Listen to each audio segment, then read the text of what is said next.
Hello everyone, my name is Arun Kumar Tiwari and I am a faculty of commerce.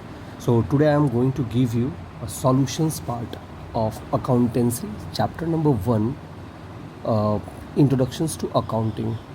Okay, the name of the chapter is introductions to accounting. Okay, so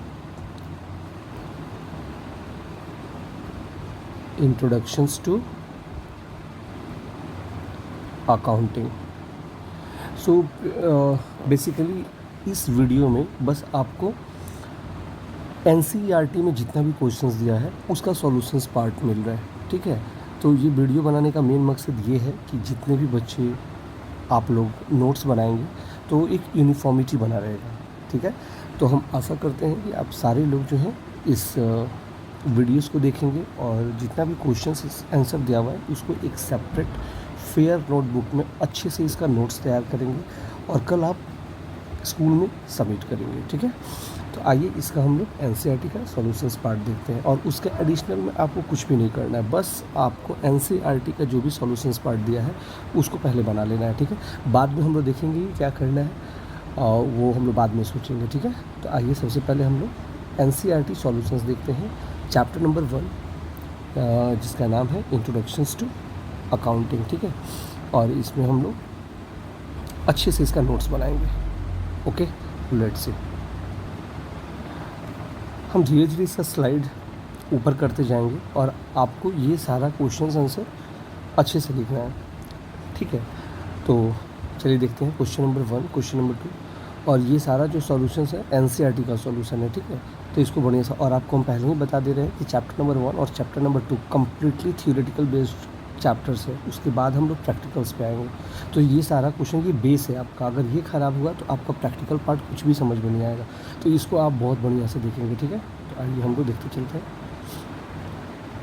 ये सारा चीज़ हमने class में बहुत बढ़िया तरीक़े से समझाया है आपको.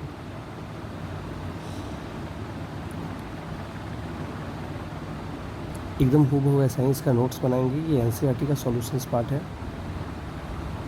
इसके अलावा आपको एडिशनली कुछ नहीं करना है. ठीक है, बस आप NCERT बना लो और आप जितना अच्छे से क्लास में पढ़े हैं बिल्कुल रटना नहीं है. आप इसको पढ़ेंगे और समझेंगे और आप देखेंगे कि ये जो भी नोट्स है आपको बहुत अच्छे से समझ में आ जाएगा.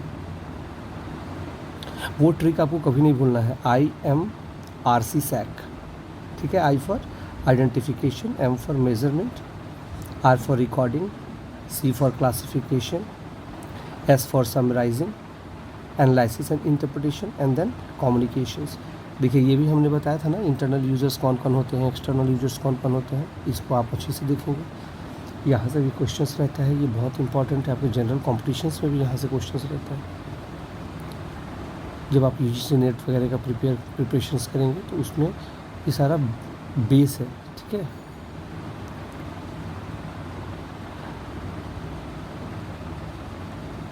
सारा अच्छे से आप बनाएंगे. ये सारा क्वेश्चंस आपके NCERT बुक में दिया हुआ है और सॉल्यूशंस पार्ट भी छोटा छोटा है. लिखना है, पढ़ना है, समझना है, रटना बिल्कुल नहीं है. ठीक है, हम लोग क्लास में डिस्कशंस भी करेंगे. सभी लोग कल फेयर बना कर लाएंगे. Tomorrow I am going to check your fair. Understand? आपके पास समय है, आप कर सकते हैं. Give any 3 examples of revenues. देखिए हमने कहा था ना, ये सारा चीज़ हमने बताया था. Sales revenue, interest receive, dividend. ठीक है, डोनेशंस वगैरह भी इसमें आ जाता है. डेटर्स क्रेडिटर्स को भी हमने बहुत अच्छे ढंग से क्लास में समझाया था. आपको हमने बहुत ज़्यादा कंफ्यूज भी किया हुआ था. सॉरी, सारा चीज़ हमने बहुत अच्छे से समझाया है क्लास में. आप पढ़ेंगे एक बार सारा क्लियर हो जाएगा. Differences between the profit and gains में हम लोग जब हम कॉमर्स के स्टूडेंट्स नहीं थे तो हम लोग गेन और प्रॉफिट एक ही समझते थे. लेकिन जब हम लोग कॉमर्स के स्टूडेंट्स हुए उसके बाद गेन और प्रॉफिट में हम लोग अंतर समझ पाए. क्वेश्चन नंबर 10 देखिए, बढ़िया से बनाना है. ठीक है, देखिए ये कितना सिंपल है. What is accounting? Define it's objective. Accounting is the process of identifying the events. सबसे पहले हमने बताया था ना B+M होता है, बिजनेस से रिलेटेड हो और मनी टर्म्स में मेज़र किया जा सके. आप पहले अच्छे से इसका नोट्स बना लो, फिर हम लोग क्लास में इसको फिर डिस्कशन करेंगे, ठीक है। इसमें कोई भी एक्स्ट्रा क्वेश्चन नहीं है, ये सारा क्वेश्चन जो है आपके एनसीईआरटी बुक में दिया हुआ है, तो आप कोई छोड़ नहीं सकते हैं।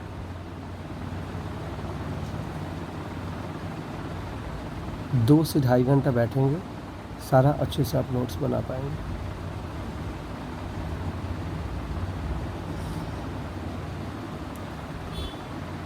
क्वेश्चन नंबर 14 हमने बताया था examples for the accounting terms, बहुत सारे अकाउंटिंग टर्म्स हमने सारा बताया था। फिक्स एसेट्स किसको कहते हैं, रेवेन्यू किसको कहा जाता है, एक्सपेंसेस क्या होता है, शॉर्ट टर्म लाइबिलिटी क्या होता है। लाइबिलिटी में हमने डिफाइन किया था ना, short term liabilities, long term liability means current liability, non current liability, ठीक है। ये सारा चीज़ हमने बताया था। ये फार्मूला बहुत इंपॉर्टेंट है, हमेशा ध्यान रखिएगा। Capital is equal to assets minus liabilities, इसको सारा हम बताएंगे। ये अकाउंटिंग इक्वेशंस में समझेंगे, चैप्टर नंबर 4 आई थिंक इसमें दिया हुआ है, उसमें बहुत अच्छे से इसको समझेंगे, लेकिन आपको ये फार्मूला याद रखना है।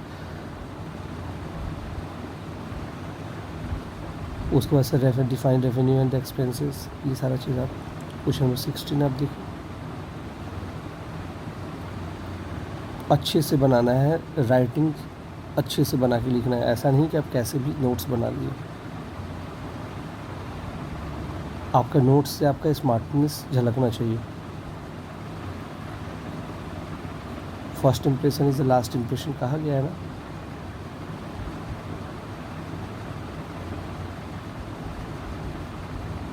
क्वेश्चन है भी 18 देखिए।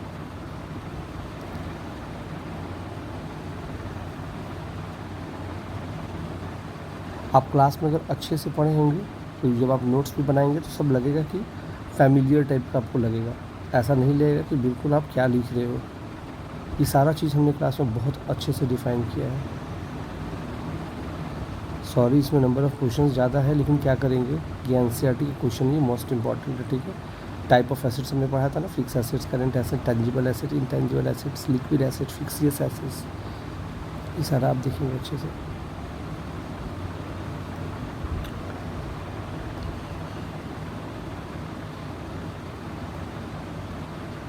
क्वेश्चन नंबर 22 ये भी हमने बताया था। क्वालिटेटिव एक्सपेक्ट, इसमें हमने ट्रिक बताया था, रोज़ रोज़ उठकर चाय, रोज़ रोज़ उठकर चाय। आर से रिलायबिलिटी, भरोसेमंद, रेलिवेंस, विश्वसनीय होना चाहिए और समझ, आसानी से समझा जा सके, आसानी से कंपेयर किया जा सके। ये सारा क्वालिटेटिव कैरेक्टरिस्टिक्स है अकाउंटिंग इंफॉर्मेशंस का, ये बहुत बहुत इंपॉर्टेंट है, फिर से कहना चाह रहे हैं। क्वेश्चन नंबर 23 आप देखेंगे।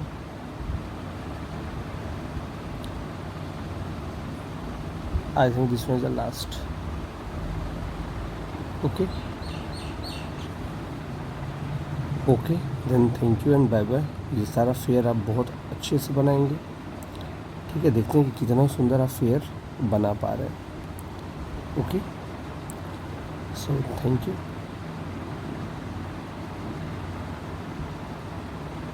टेक केयर और अच्छे से बनाएंगे। Okay bye bye.